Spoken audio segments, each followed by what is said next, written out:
A body takes time t to reach the bottom of an inclined plane of angle theta with the horizontal.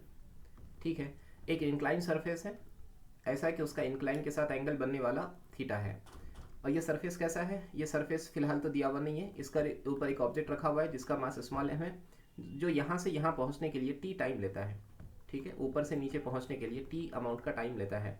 If the plane is made rough, मतलब पहले plane कैसा था? Smooth था। अगर smooth था तो उसको T time लगता है।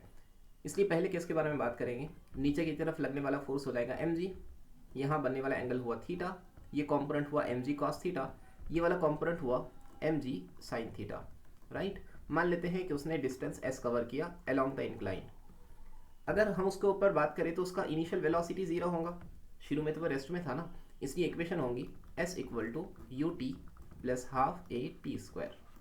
ठीक है, S as it is, initial velocity zero, half, अगर नीचे वो आ रहा है तो रिस्पॉन्सिबल फोर्स है एम जी साइन थीटा, यानी एक्सेलरेशन बराबर है जी साइन थीटा के, और नीचे आने के लिए टाइम कितना लगा? टी स्क्वायर, यानी एस बराबर हुआ हाफ जी sine theta into T square.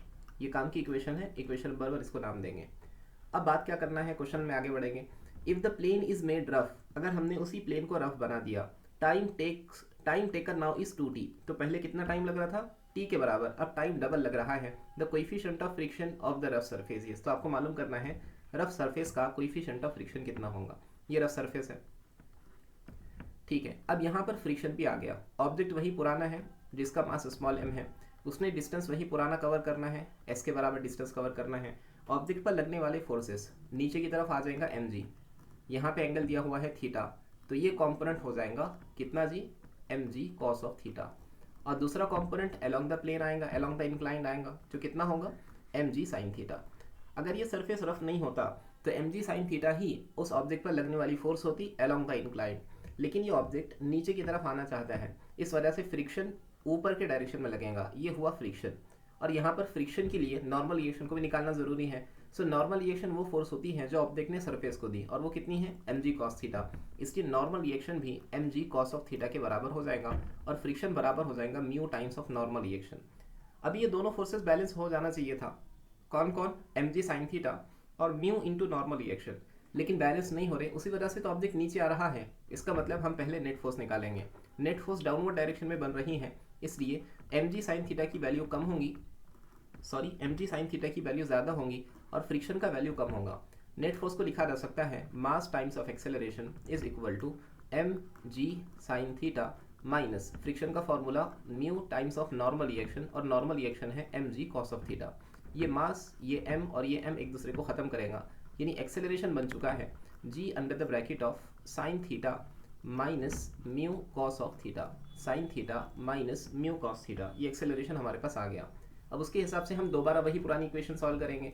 Distance उसने वही s के बराबर कवर करना है, इक्वेशन होगा s equal to U T plus half A T square. s की वैल्यू हम लोग इक्वेशन 1 से निकाल चुके हैं। कितना आया s की वैल्यू? s की वैल्यू आई है half ji sine theta into T square is equal to, initial velocity तो जीरो हो गई ना, उसको कैंसिल कर लो। यहाँ की इक्वेशन में क्या बचा? हाफ। एक्सेलरेशन कितना है? एक्सेलरेशन है sign theta minus mu cos theta, और एक्सेलरेशन ड्यू टू ग्रेविटी, और साथ में है टाइम का स्क्वायर।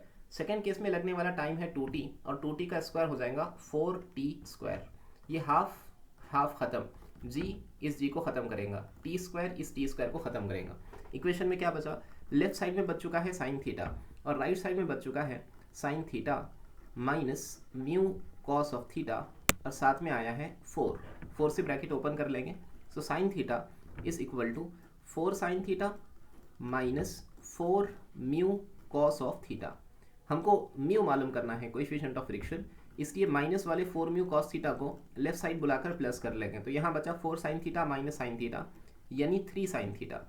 इससे हमको पता चला mu is equal to 3/4 sine theta by cos theta, यानी ये वैल्यू आ रही है tan थीटा के बराबर। सो म्यू आना चाहिए 3/4 tan theta. So option A will be correct.